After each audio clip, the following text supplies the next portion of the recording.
Alors, salut les amis et bienvenue dans cette nouvelle vidéo consacrée à la vidéo en HTML5 au Web Storage. Comme je vous avais dit dans la vidéo précédente, on va récupérer le time de départ et l'autoplay au niveau de l'URL en lieu et place de fixer ces valeurs-là comme on avait eu à le faire jusqu'à présent. Ok?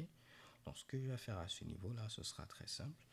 Je vais mettre ici cet objet-là que j'ai eu à créer. Pas vraiment parce que ce code-là, par exemple, je l'ai pris au niveau de Stack Overflow. Ok, donc là, moi, je l'ai juste encapsulé au niveau d'un objet que j'ai appelé requestUtils et j'ai mis ici une méthode queryParam. C'est-à-dire que lorsque je vais vouloir utiliser ce Mitsubishi, je n'aurai qu'à mettre ici requestUtil queryParam et vous voyez, je peux donner deux paramètres. Le nom de l'élément, par exemple ici, si je souhaite récupérer le time, je n'aurai qu'à mettre à ce niveau-là ici time. Et ensuite, s'il y a une URL, je peux préciser l'URL. Mais si par défaut, vous ne précisez pas d'URL, il va prendre lui-même l'URL de la page sur laquelle on se trouve. Ok? Et là, on vérifie cela ici. S'il n'y a pas d'URL qui a été passé, alors on prend l'URL de la page sur laquelle on se trouve. Au niveau normalement de ECMAScript 6, on a la possibilité de pouvoir mettre ici window.location href pour dire que la valeur par défaut c'est ceci. Mais là, juste pour avoir un code qui est compatible, même si ce n'est pas avec ECMAScript 6, j'ai mis ici ce Mitsubishi là, cette forme. Ok. Donc là, pas de problème à ce niveau-là. Ce code-là, je ne pourrais pas réellement vous l'expliquer. Ok. Mais tout ce que vous devez savoir, c'est quoi? Si vous donnez ici time, il va venir récupérer la valeur que vous avez donnée à ce niveau qui est 10. Si vous mettez autoplay, il va vous donner la valeur. Et ces paramètres-là qui sont passés ici, c'est ce qu'on appelle ici une query string.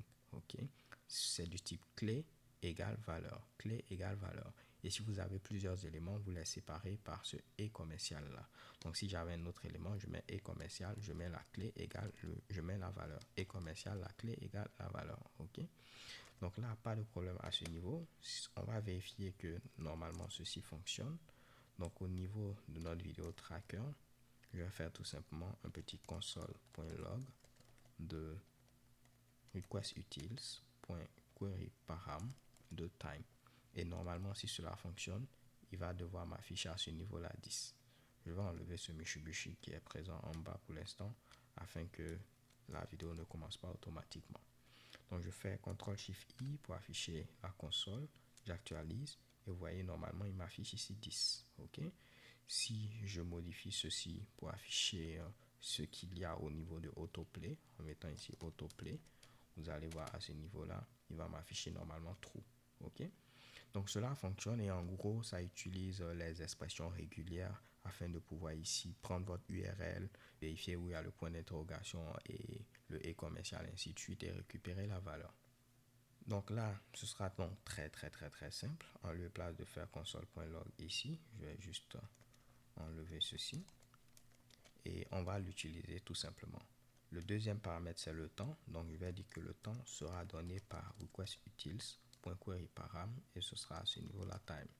Et de même pour autoplay, ce sera simplement à ce niveau-là autoplay. Ce que vous devez savoir, c'est que cette méthode queryParam, elle nous retourne toujours une chaîne de caractères. Donc si vous le souhaitez, vous pouvez enlever ce Mitsubishi là parce que vous êtes sûr que ce sera tout le temps une chaîne de caractères. Mais libre à vous de le laisser également si vous le souhaitez. Ok. Donc si j'actualise cette fois-ci normalement, il va automatiquement jouer la vidéo et commencer à la 10e seconde. Et chez Keban, vous voyez que cela fonctionne. Ok, là on est à la 12e seconde parce que la vidéo a joué un tout petit peu.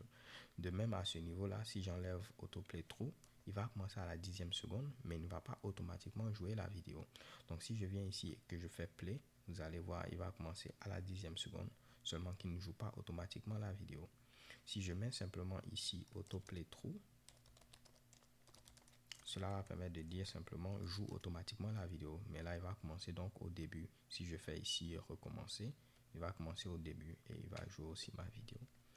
Donc les gars, c'est tout pour cette série en gros. J'espère qu'elle n'a pas été hyper compliquée. J'ai juste essayé de rajouter ces Mitsubishi comme un petit bonus. Là, n'oubliez pas que pour le temps, on peut également le donner sous cette forme-là, du genre commence à la 0e minute et à la 30e seconde. Et je fais autoplay à ce niveau-là, true. Et cette fois-ci, il va commencer à la 30e seconde. Et vous allez voir, normalement, si je descends, on est à la 30e seconde. Ok, n'oubliez pas qu'on peut donner ce format là.